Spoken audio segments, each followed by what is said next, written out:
Hello, we're here in Bucharest, and we welcome you all to this conversation on 140 years of Romanian-American diplomatic relations. We're lucky to have the Deputy Secretary General of NATO, Mircea Geoana, whom I'm sure most people on this call know, and also Ambassador Mark Gitenstein, who's on the East Coast of the United States. Our conversation today will last 1 hour, and we'll leave the last 10 minutes for questions that will be posed by Raluca, who you just saw a moment ago. Right at the beginning, I wanted to thank, on behalf of Alianta, special thanks to Oracle for their contribution to this particular program. And also, I want to welcome and thank Denis Deletant, who will not be with us today, one of the foremost scholars of Romanian studies, 20th century studies. And he offers us an overview of a few minutes right at the beginning of the show. And of course, to Dorian Brania in New York at the Romanian Cultural Institute, who's done such a fabulous job and is our partner on this particular broadcast. So let me begin with a few words of introductions to Mircea Geoana, whom I think you all know. He was ambassador to Washington in Clinton's day, 1996 to 2000. I think it's fair to you were the youngest ambassador on the Romanian diplomatic corps at the time, and the best tennis player at the time. And there following, he became head of the PSD, the largest party in Romania at the time, before he took up his position as foreign minister from 2000 to 2004.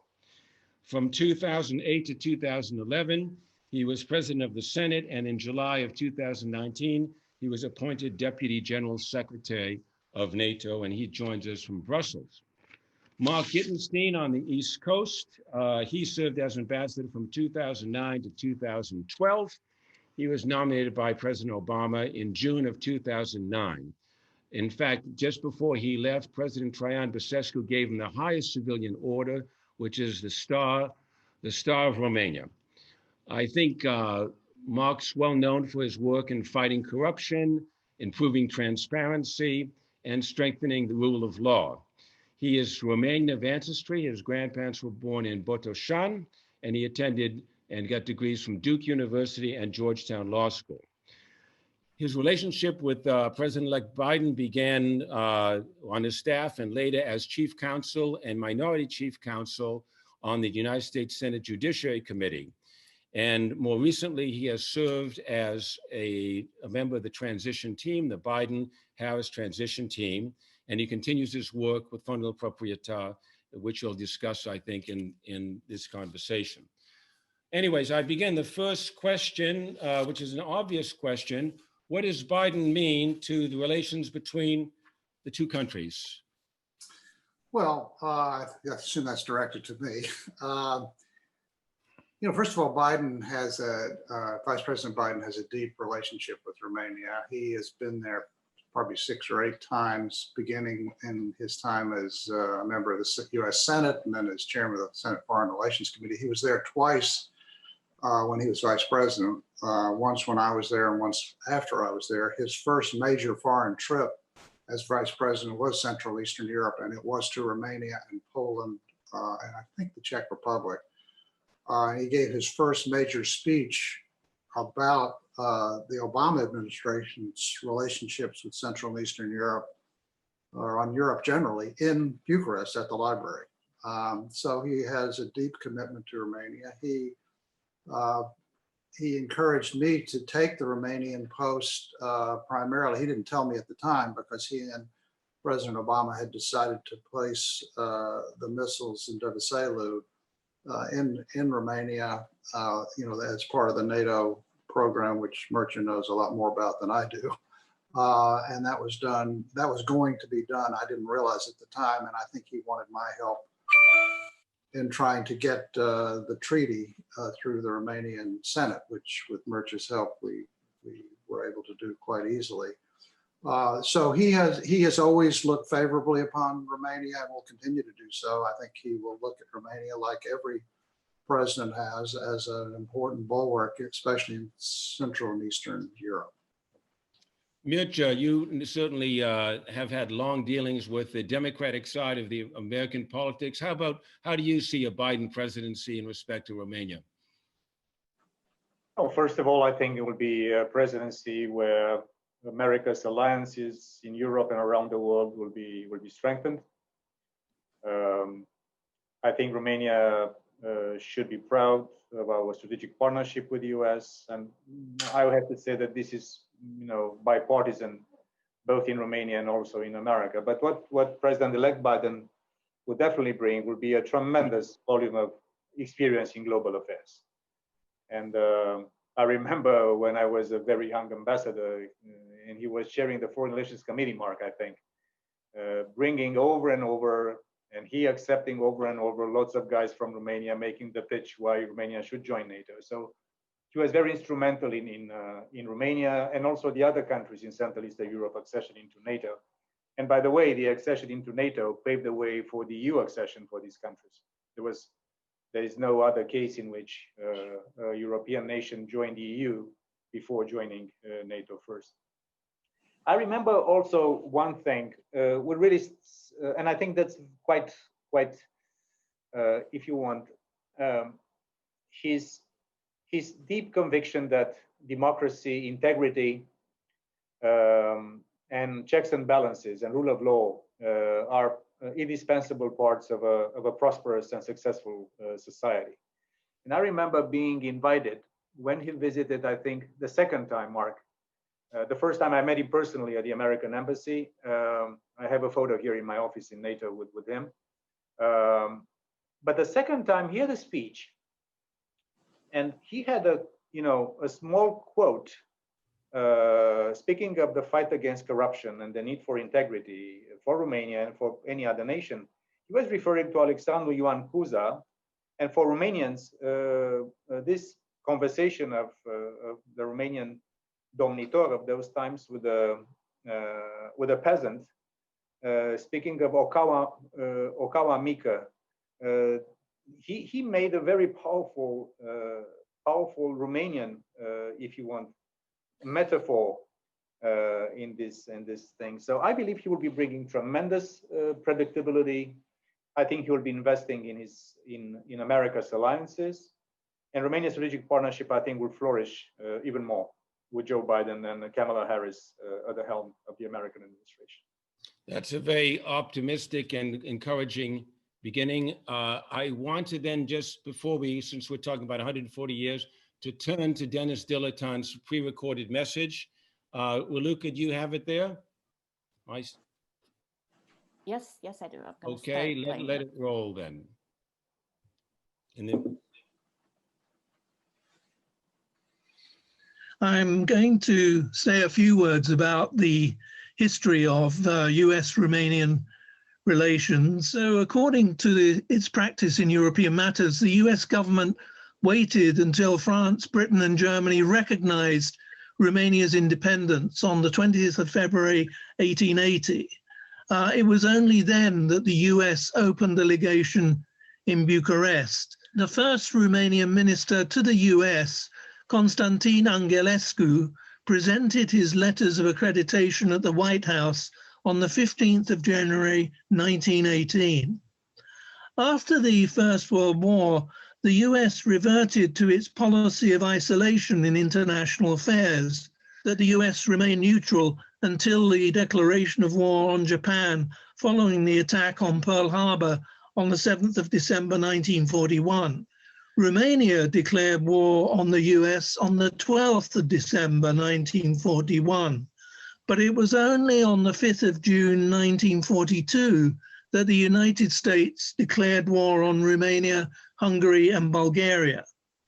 Romania's leader, Gheorghiu Dej, embarked upon a policy of autonomy from the Soviet Union after 1956. The country reached out to the West to consolidate its commercial and cultural relations. Nicolae Ceausescu, on succeeding Gheorghiu Dej, continued to place what he regarded as Romania's interest above that of the Kremlin. Growing recognition of Romania's political usefulness as a thorn in the flesh of the Soviet Union prompted a period of increasing Western courtship of Ceausescu, exemplified by President Nixon's visit in August 1969. In 71, Romania was admitted to the General Agreement on Trade and Tariffs, so-called GATT, and in 1972, it was accepted into the International Monetary Fund and the World Bank. Throughout the 1970s, Romania expanded its foreign trade relations with the West to a greater degree than any other country in the East Central European bloc.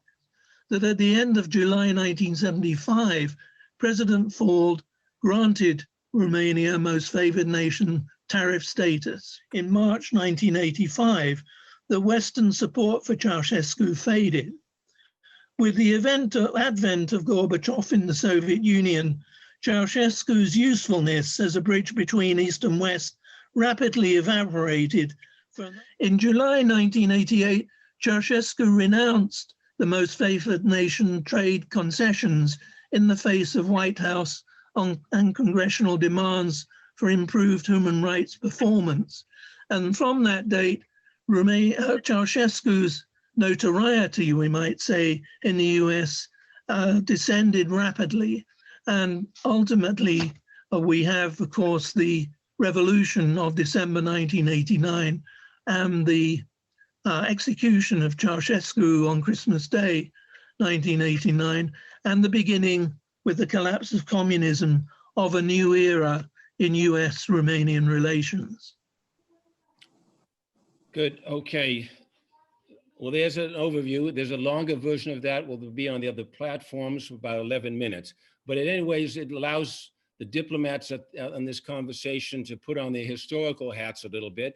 And I wanted to ask the question that in some way, Romanian-American relations have always been constructive. Obviously, World War I, World War II, at least at the end, even in the Ceausescu period, of course, 1969, and then after 89, it's in a funny way, it always seems to have a way of working itself out in a pragmatic way.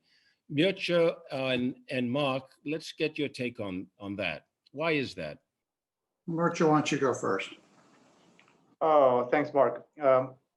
Listen, when I arrived in 1996, Romanian ambassador to Washington, the first job at hand was to get the MFN status back to Romania.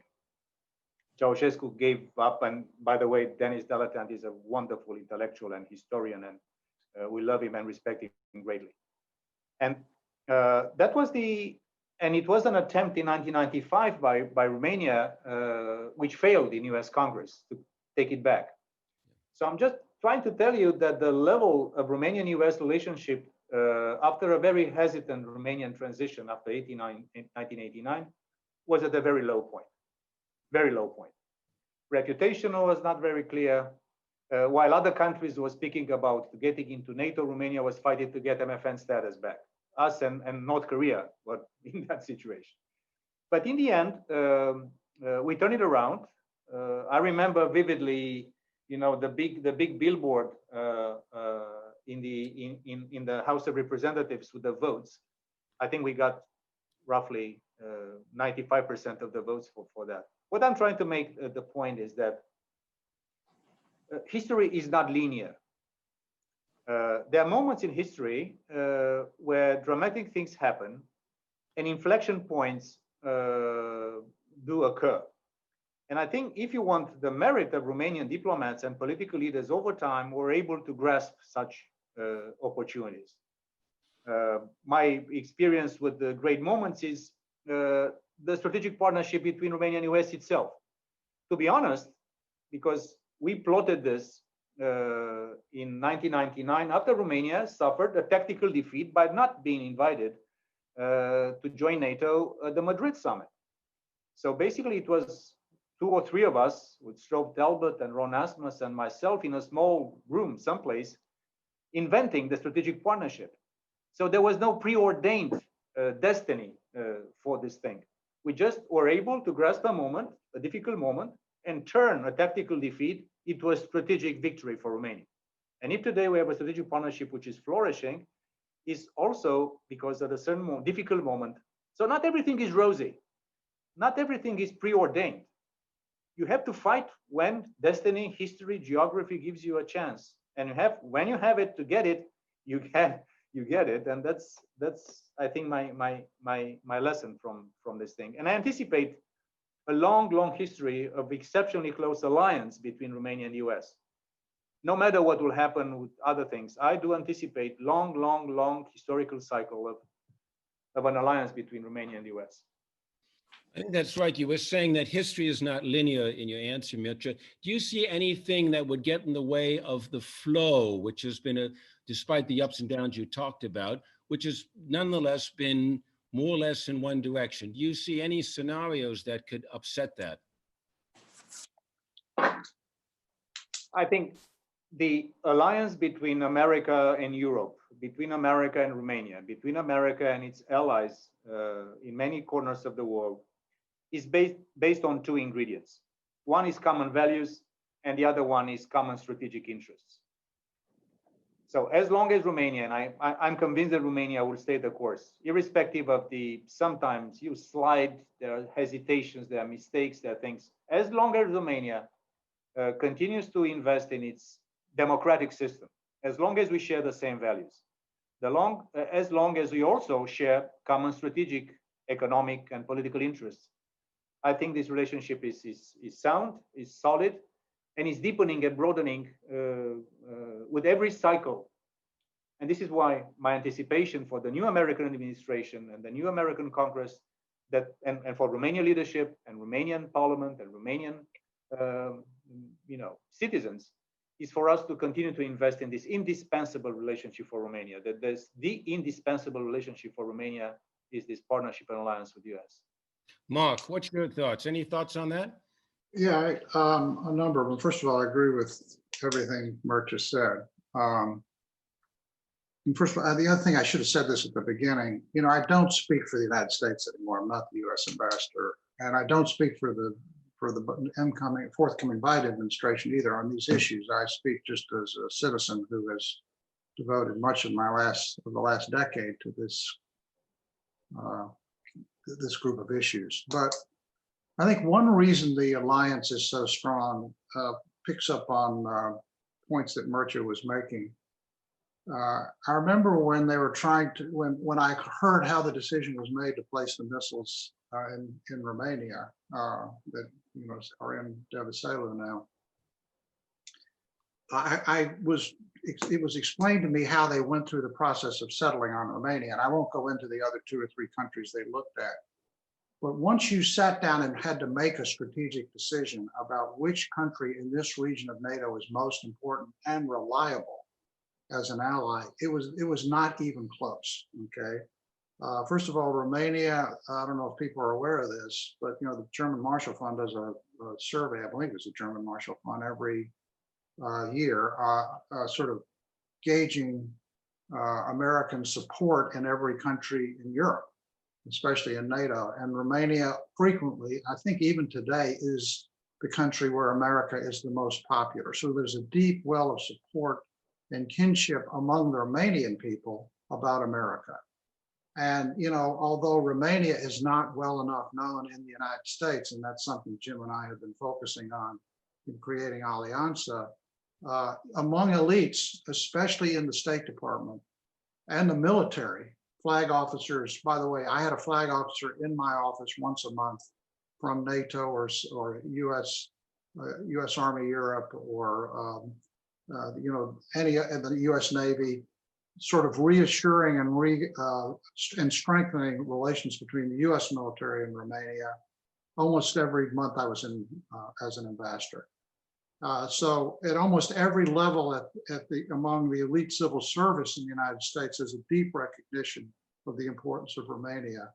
No matter who the US ambassador is, I think Jim would agree with this. And I spent much time talking to Al Moses and Jim and Michael Guest, Nick Taubman before I became ambassador. It was clear to me that the staff that we would inherit as ambassadors and the infrastructure within the State Department always emphasized the importance of Romania militarily, politically, strategically to the United States.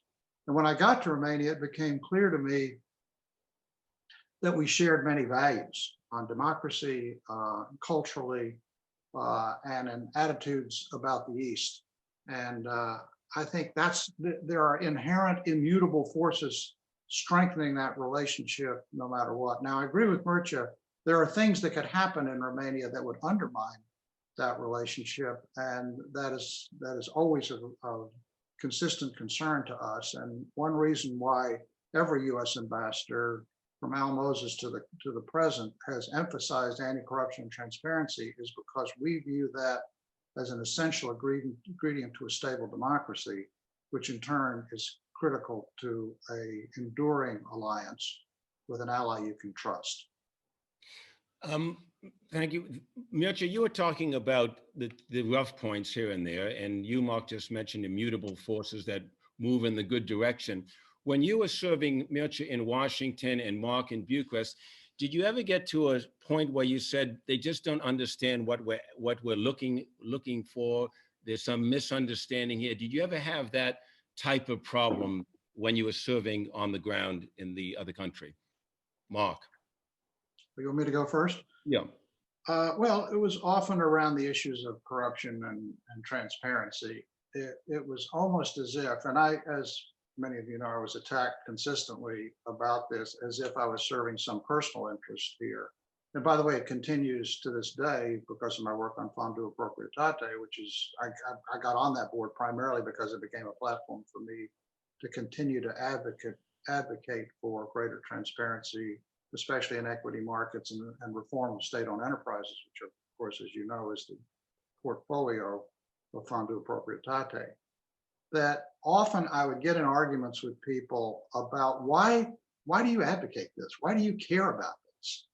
And I always would say, look, we can't want this more than you do, but the reason we want this is because we believe it is inherent to a stable democracy that you have a rule of law, and that politics, which in Romania, and increasingly, by the way, in the United States, has become increasingly what I call tribal, which is less concerned about principle and stewardship of the government and the democracy, and more about personal interest.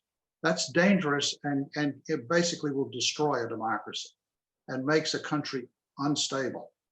And we don't want an unstable Romania. And besides, you know, for me as a Romanian, because of my Romanian ancestry, I have a deep commitment to the country and its success. So, but no matter whether you're a Romanian ancestry or not, if you're a U.S. ambassador, that's what you're worried about. Mircea, when you were in Washington horse trading with Congress or the House, so forth, did you feel you sometimes dealt with people that didn't quite understand what Romania was about, what you were after? No, I think it's one of the most formidable challenges from a smaller country to come to the biggest country in the world and try to make the case for Romania. Yeah. Why Romania? Why Romania into NATO? Why President Biden, I remember, was asking the Romanian Joint Chiefs visiting him in the US Senate, why should our sons and daughters die for Romania, defending Romania? I mean, these kind of relatively fundamental questions. And where there is the mix between values, integrity, but also a sense of catching up with the historical lost time that Romania was unfortunately obliged in doing. But what's interesting about America, that the people are so open. You know, the question is difficult to get to them. And I think the Romanian state should buy me shoes in perpetuity for free for the souls I have basically broken running on the corridors of US Congress, talking to any staffer, to anybody who was interested in listening about Romania, that he or she were my guys. I remember speaking of the Veselu with Sergiu Medar, who was the defense attaché at that time. We were going on the hill with maps of potential Iranian missiles across Europe. And of course, as Mark said, Romania is an obvious strategic place. But in America, there is this fantastic illusion for an ambassador or diplomats from smaller countries that they can really play major league, even if the country doesn't have all the ingredients of playing major league. If you work hard, if you're relentless, if you never give up, if you, as a Romanian saying goes, they throw you out the door, you come back through the window. I remember in mobilizing the Romanian American community was also another exceptional feat for me, because we are so desperate to get into NATO that we started to cross America and go to Romanian churches, Romanian communities. And I have to say they mobilized exceptionally well. We had a petition signed by, I think, 120,000 Romanian Americans for the White House and US Congress. When I arrived, there was only honorary consulate, one that your dad, Radu Florescu, God bless his soul, a great Romanian, a great patriot, was the only honorary consul we had in Boston. When I left, we had 20 honorary consulates. So if a country understands the importance of the relationship with America, and everybody around the world understands that, and you start really mobilizing everything you have and you do, and you're relentless, in the end, you succeed. That's the lesson from America, that everything is possible. Probably Romania will not become a G7 country anytime soon. I'm sorry, at least in my lifetime. But it doesn't mean that if you play your cards right, if you're serious, if you're predictable, if you really invest in this relationship, that Romania is not, and today Romania is a very trusted ally and partner of America, and this is something good. This is also helping us in Europe, helping us in the neighborhood, helping us around the world. So that's great about America, that people are very open. The moment you get to talk to them, they are easygoing, and that's what I love about talking to American, not only politicians or diplomats, but also to American citizens. They are exceptionally open and ready to listen to your argument, if you have any, of course. Thank you. That's a very nice word about my dad. I was just looking at his work, and he pointed out that the first diplomatic relations occurred by the governor, then governor, or to become governor of Virginia, Captain John Smith, who went to Alba Iulia in 1615. So we have really more than 140 years, but it goes back a long time. You were mentioning the thing, Mircea, about open. Mircea, how about you? I mean, Mark, how about you when you were in Bucharest? What was the thing that sort of caught your eye about the character or the quality, the special quality of Romanian people? Well, first of all, they're very warm people. They could also be hotheads. There could be, but they're very rarely mean-spirited. And I was welcomed with open arms in Romania. And I think what was, I was the first Romanian American ever to hold the job as U.S. ambassador. And people, people were excited about that. And before I could even say a word, many of them would actually say that to me, and made me feel really good. I remember I used to, I love the cultural opportunities in Bucharest, and in particular. And I was at the Athenaeum one night at a piano concert recital. And I remember turning around and looking at the people, and they all looked familiar, even though they weren't related to me. And I think it's because I was Romanian. I mean, the other story I love to tell is when I went to Botoșani for, I think, the first or second time, the mayor there, I can't remember who it was at the time, introduced me to, I think I told the story on that videotape I did the other day, and said, I want to welcome you to Botoșani. And I interrupted her. My wife always gets nervous when I do that. And I say, I hate to contradict you, Your Honor, but you're welcoming me to my ancestral home. And, I feel at home here. And I always did feel at home in Romania. So I think that was the other thing is, just look out this window here is, Romania looks like the United States, or like what I remember the United States. You could be in the Danube Delta here looking out this window. Beautiful wetlands and in the mountains of the Rockies. I have a house. I live actually most of the time in Seattle, and the Cascades are behind me, and that could be the Carpathian Alps. So it physically looked the same. The people felt, like they shared I know they shared our values, and they certainly shared our aspirations. So I felt at home in Romania. I still do.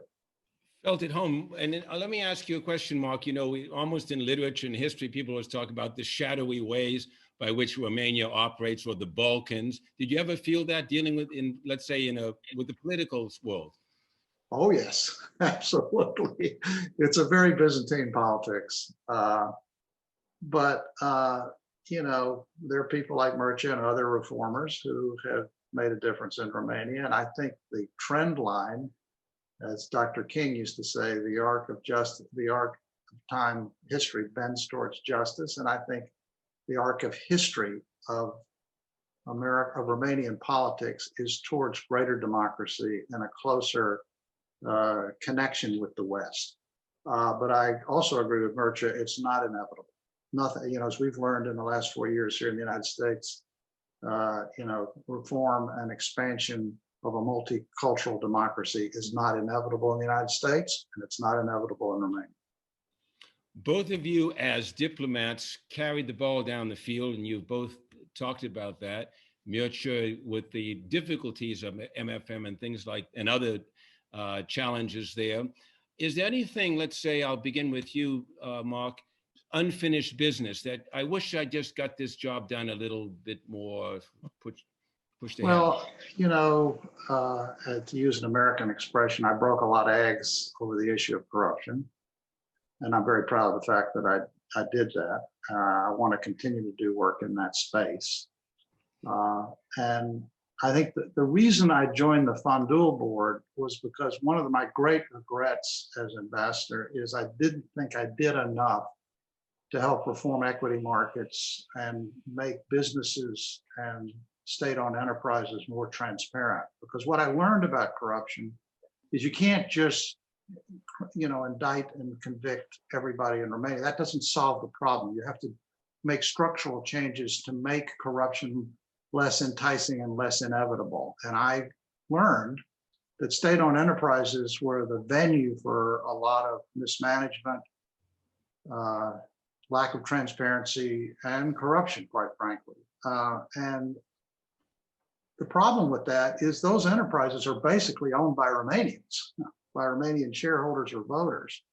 And, Romanian pension funds own huge swaths of these, either through Fondul Proprietate or directly to some of these entities. And they need to be reformed. It's the essential next step in ending a command and control economy is to bring equity markets and greater transparency into the management of the economy generally, but certainly of the state-owned enterprises. And in any emerging democracy, creating wealth has to come through building equity markets, through IPOs and other activities. The banks cannot finance reform by themselves. It has to come through investment. That's why Poland, at least until recently, was quite successful in this space.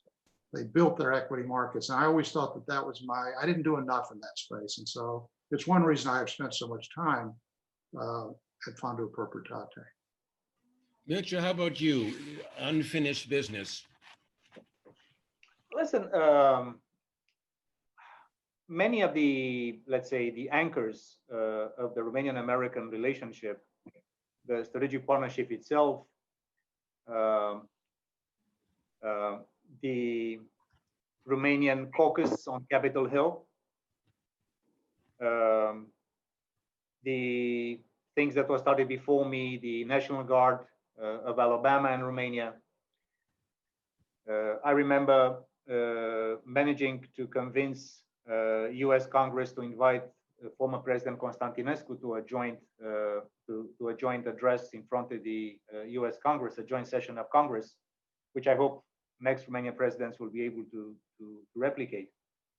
But where I feel that we have done all of us enough of a good job from Romania, I mean, irrespective of the political affiliation and whatever, and the Byzantine politics of Romania, that's the culture of the land. I think we have not moved aggressively enough towards a comprehensive strategy of engaging America in its depth. So I think we just rely on, how many visits do we have? And by the way, since President Clinton, President G.W. Bush, and Vice President Biden, we didn't have much of high-level visit to Romania. But I think what I believe we should try to do is to understand that America is a huge country. It's a complex country. And nothing that you have achieved is given to you in perpetuity. You have to invest. It's a very asymmetrical relationship. A huge global superpower and a medium-sized power, of course, relevant, important in the region. But I think that we have not been able to have a method of engaging America and engaging also American public opinion, American newspapers, opinion makers, think tanks. There is no Romanian presence, physical presence in one think tank in Washington as we speak. These are things that I believe, for me, are things that need to be corrected. And if there is something I can, say about myself, that I was probably, when I had important political positions in Romania, there was not even myself able to convince my colleagues. I hope that the new Romanian parliament, because there is a pro-America caucus in the Romanian parliament, they will be in the position to engage the new US Congress and broaden the caucus on Romania. So what I think that relying only on your military colleagues and your intel colleagues, and you have to invest much more. America is a huge country. You have to invest, far more professionally and far more in a diversified way if you want to have real influence and enduring influence, not only in Washington, but across America. From Seattle, speaking of Mark, all the way to Florida, and from the Midwest all the way to California, you have to be always on campaign mode. With America, you have always to be on campaign mode because the country is too big and too complex just to wait for presidents or prime ministers or a few diplomats to do the job. All of us have to do the job. It needs a wider footing.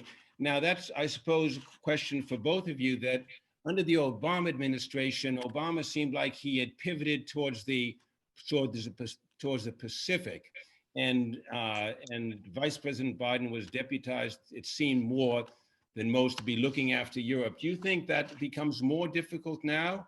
And I know you have both different perspectives on it. Mark, you being a Biden man, and Mircea, you're seeing it from both sides now, and also NATO. Will it be more difficult to get a Biden administration to keep their eyes on Europe, or will they follow in the Obama pivot? What do you think, Mircea?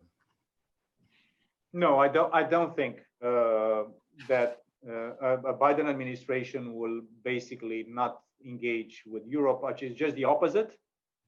If I understand correctly, from also from the Foreign Affairs piece that President-elect Biden has published, what also I hear from some of his colleagues, that he will be trying to basically coalesce all American alliances around the world. And then you have 30 nations, 29 American allies, 28 because Canada and the US are North America. You start with Europe because that's the backbone of your alliances. So what I think will happen, we'll see a strengthening of America's alliances with Europe in NATO, and also with like-minded nations from all over the world, mainly Asia Pacific, with Australia, with Japan, with Korea, with New Zealand, with India. So I believe that the transatlantic bond will remain very vibrant and developed. I'm not concerned about this. I think that also Europe has to understand that the rise of China is a challenge also for us. So I think when President Biden will come for the NATO summit sometime next year, and also when he will be engaging the EU leadership also sometime next year, we'll have clarity. But I'm confident and convinced that the transatlantic bond will continue to be if you want, the essential component of American global democratic engagement. Mark, going back to what... Can I respond to that? First of all, again, I'd reemphasize I'm speaking for myself, not for the United States or for the Obama administration, but I strongly agree with what Mircea said. I wanted to pick up on a point that Mircea made earlier, and then I'll come back to this, your question, John. Actually, Mircea and I talked a little bit about this when I was ambassador, and Van Demicescu also was pushing me on this as well. And that is the Romanian American community is not well organized in the United States.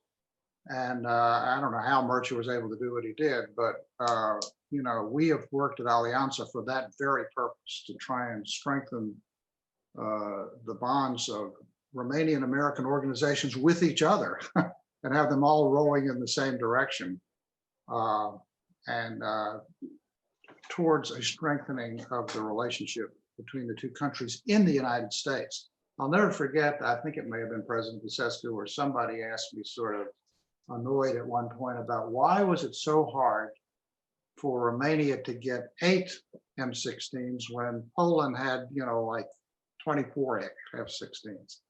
And I said to whoever it was, I said, you know what the largest Polish city in the world is outside of Warsaw? Chicago, okay? And they are very well organized. And they can get the attention of people on the Hill and an administration much better than you do.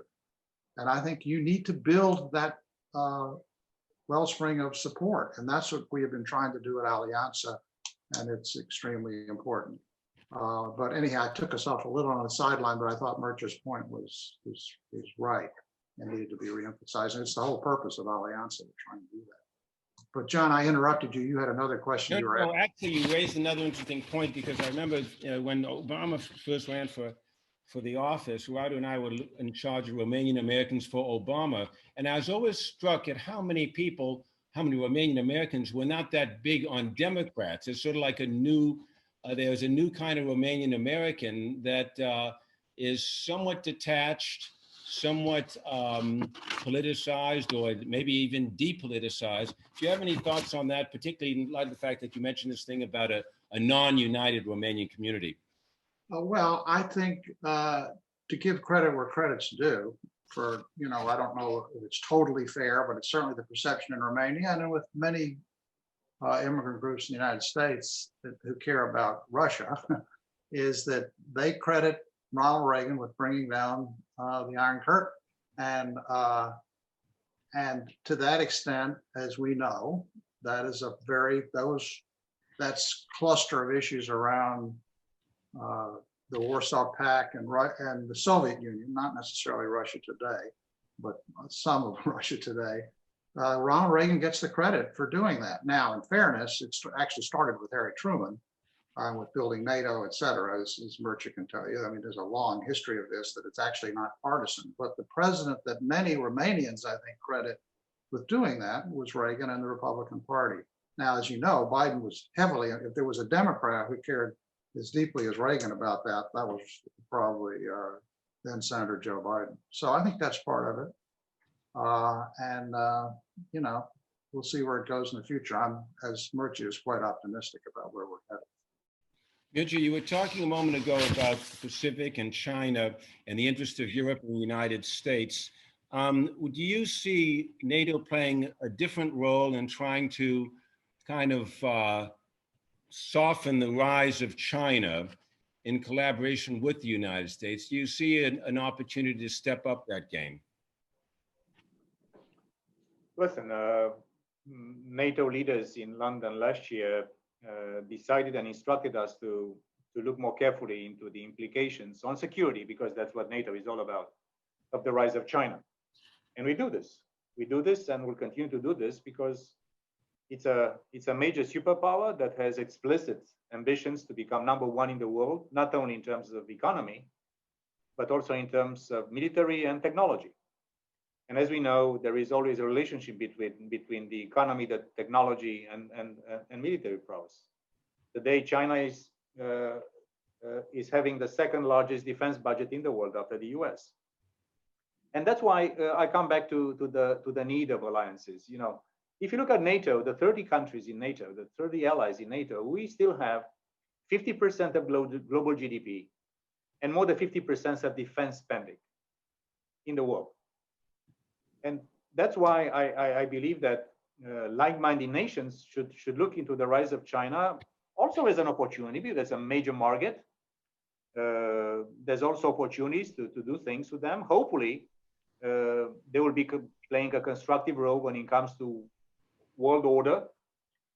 But when it comes to the challenges of the rise of China, we are of course very attentive, and we do our homework, making sure. And we are not getting closer to NATO, closer to China. They are coming close to us with Silk and Road Initiative, Belt and Road Initiative, purchasing critical infrastructures in Europe, being present in our neighborhoods. So in a way, it's something that we are. It's an obligation for a security and defense alliance to look into a global shift in geopolitics and geoeconomics and defense capabilities. So of course, doesn't mean that Russia doesn't continue to be a major concern to all of us. Look at the kind of new generation of missiles, and they just finished a major nuclear exercise just the other day. But China's rise is probably the most important evolution in geopolitics in if not decades, in centuries probably, since the preeminence of the West half a millennia ago.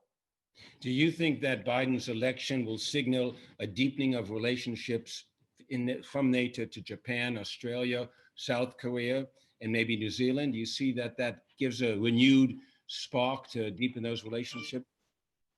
I think it will.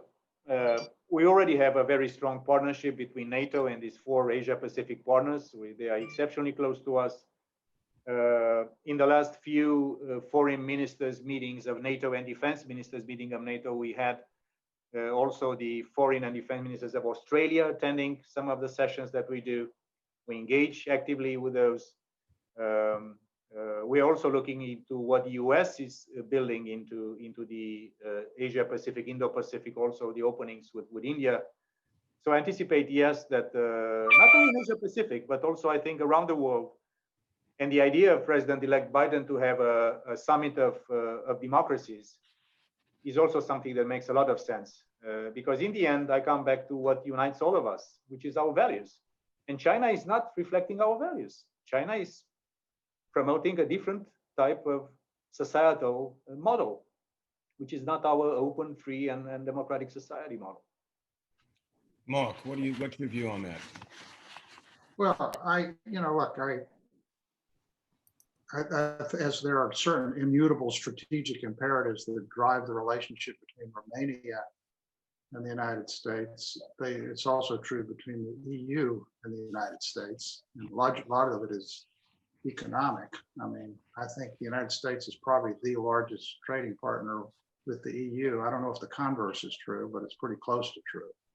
And the ties are very deep, both economically and culturally, and because of NATO, militarily and strategically. So there's an inevitability to it. No matter what anybody wanted, we would be driven towards our relationships with the UK and the EU. I'm not worried about this concern about the pivot towards Asia. You have to pay a lot of attention to Asia, if for no other reason, the one that Mircea mentioned, it's got the 2nd largest military in the world, and it's forward leaning as to what it wants to do. It is a strategic competitor of the United States. Mircea, you mentioned a moment ago Turkey, and of course Turkey just purchased these S-400 air defense systems.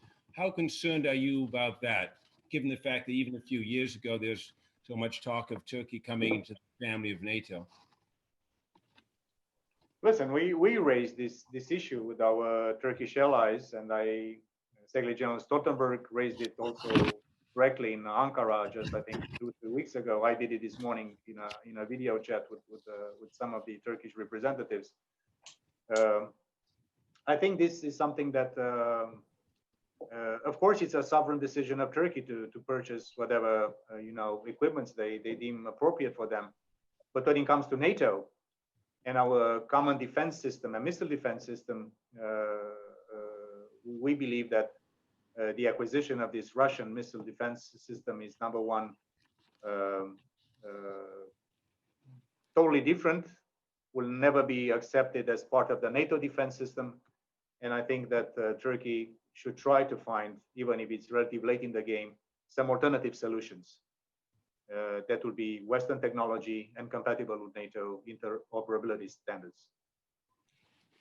We're moving up to question time in a couple of minutes. I just wanted to put you back as ambassadors and ask you to think back so many years ago. And what did you learn from your American experience, Mircea, where you thought, I wish we had a little bit more of this ingredient in Romanian life? And I'll ask the inverse question to Mark. For me, optimism, and a sense that the sky is the limit. I think sometimes Romanians, including myself, sometimes we tend to underestimate ourselves.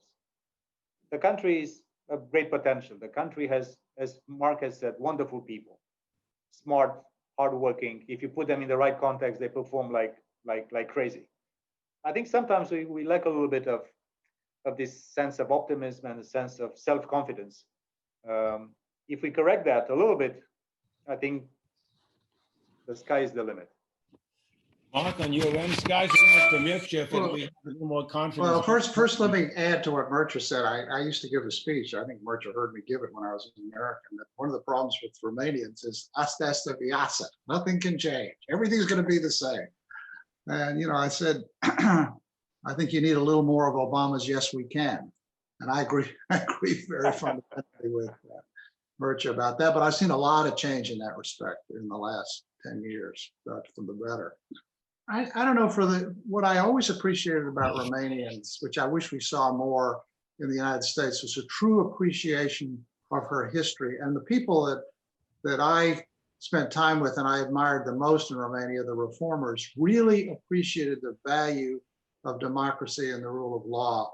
And they cared a lot about it. The ones that I dealt with, you know, the investigative reporters, the reformers, the people in the parties who cared about reform, the prosecutors, and many judges. I know there's at least one or two of the judges on the call, I can tell from chats back and forth, who are listening. And I really, truly admire them. And I think in America now, there's more appreciation of this than when I left Romania in 2012. And that is, our democracy is fragile and we can lose it. Romanians understand that intuitively. They have lost their democracy and regained it, okay? And, you know, I think we in America now understand that better than we did in 2012. And I think with the election of Joe Biden as president, we have seen that our institutions are quite resilient and can survive challenges, but they can't survive them forever. And they are more fragile than we think. Since both you two have been out of town and I've been in town, you'd be pleased to know that Obama's book is selling very well at Cautureș all over town and translated beautifully in Romanian. Mircea, you were mentioning the thing about the openness, which is the subject, and the qualities and transparency that you always stress at the Aspen Institute meetings in Bucharest. Now turning slightly to the future, just before we take a few questions, what's the unfinished business for Biden? And maybe you've touched on this in roundabout ways. Unfinished business for the 46th president. Mark, we'll start with you since he just paid you a visit. Well, I don't speak for Biden on this. I just speak for myself. I think he would recognize that as far as Romania is concerned, is that what you're asking? You know, what's the unfinished? I think it's what I talked about. It's continuing to strengthen the relationship both militarily and culturally, and again, continuing to strengthen and deepen the democracy, both as a rule of law and in terms of free markets. Excuse me. Mircea, what would you like to see as the agenda on his desk in Romania? You know, I'm not in the position to speculate on this thing, but I do know that President Biden's deep and sophisticated knowledge of our region and of Europe and international affairs will benefit us greatly. So my case would be for the Romanian decision makers is to take this opportunity and use it to its utmost. It's not only up to the American president or American Secretary of State or the head of the Pentagon or whatever, or US Congress to do. It's also for, as I mentioned, it's an asymmetrical relationship. Yeah. And the smaller partner has always to be creative and invest and use this opportunity, because I think they'll be open to smart, articulated, serious arguments coming from Bucharest and from Romania to move this alliance between the two countries to the next level. That's my ambition, to see an American president visiting Romania in the next years, which I remember being with President Clinton, with President G.W. Bush. I hope the Romanians will see an American president visiting Romania in the next years, if it's possible. But it's up to the Romanians to play ball. Don't expect everything to come from the other side. Yeah, you have to play your cards. Romania has cards to play, and I think Romania should play those cards. Very positive message. Now, I just want to turn to some questions. Raluca, do you have some questions for us? We actually have a number of really good questions that came in. Because our time is limited, I wanted to apologize in advance for not being able to get to everybody's questions, but please do visit our website at alianta.org and follow us on social media. We want to be able to continue this conversation, and hopefully, if we don't get to all of your questions now, keep it interactive and continue to communicate with everybody and answer everybody's questions. I have the first question for Mr. Geoana from George Roth, who happens to be the honorary consul of Romania in San Francisco. The question is, you were the ambassador who basically created a network of honorary consul Court of Romania, where I am a member of. You created more than 20 honorary consuls in the US. My question is, how did you get this idea? Was somebody, did somebody suggest this to you? Romania didn't have a tradition about this at all. Hello, George. I look forward to, and also your son is an Aspen fellow. He went to the leadership programs of our institute. I think I did it out of despair. We're so desperate to catch up with Poland and Hungary and the Czech Republic to get into NATO and the others that we had basically to build from scratch. Of course, there are other countries that have even even broader network of honorary consulates. I think there are countries that have consulates in every single American state. But it was basically an investment in a network, let's put it openly, of influence. And some of them were Romanian Americans. Others were just Americans that have an interest in Romania. So I think that also to tell you the whole thing, also Sorin Ducaru, who was my successor as ambassador to Washington, has also done a fantastic job in also continuing to push for this. So if I would be in the situation to recommend to the Romanian diplomats that will be in charge of this leadership, go and have a honorary consul in every single American state. We have to travel. Thank you. Okay. A question for Mark from Brian Jardine. Do you anticipate the incoming Biden administration will promote Romania as a viable investment market for US companies, particularly in such industries where Romania has a competitive advantage like IT, TMT, such that assuming Romania remains committed to anti-corruption and rule of law, we will witness an increased level of US foreign direct investment into Romania over the next 4 years? Well, first of all, great to hear from you, Brian. Brian is a dear friend, and I've talked to him at length about these issues. You know, if you were to ask me, what would I rather have? A couple $100 million worth of direct investment in the United States, or having President Biden come to Bucharest, I would choose the former. And I think the former, I think that's more important, to have Romania become a destiny for serious US investment. And by the way, I think one reason why of the $2 billion in investment in the Fondo Proprietate, a substantial portion of that is American, is because they trust Fondo Proprietate as a transparent and well-run, safe place to put money to enter the Romanian market. The Romanian market is naturally attractive because of the talent of the workforce and the assets that could be purchased. The only barrier to investment in Romania right now is the lack of transparency in certain of these institutions. And to the extent you open your markets and you make them more transparent, that will attract more investment. And why is that good for Romania? Not only does it make more money available and more jobs available for young Romanians, but especially when investments are made in state-owned enterprises, it makes the Romanian investments in those institutions more valuable. Take Hidroelectrica, for example. Fondul Proprietate only owns 20% of Hidroelectrica, but every time we do something to reform Hidroelectrica, which is, by the way, one of the great success stories in Romania, the 80%, which is owned by Romanians, increases in value by the same percentage. And to the extent you open these institutions to greater investment, you will increase the share value that Romanians own in these companies. And I think it's extremely important that there be greater transparency to attract greater investment. So I strongly agree with the implication of Brian's question. Raluca, I think I'm going to step in because I promised both our guests not to take more than an hour. And this is really a fascinating, I'd call it a highly personalized analysis by Friends of Romania and for Romanians. So it was a real treat, I think, for everybody watching.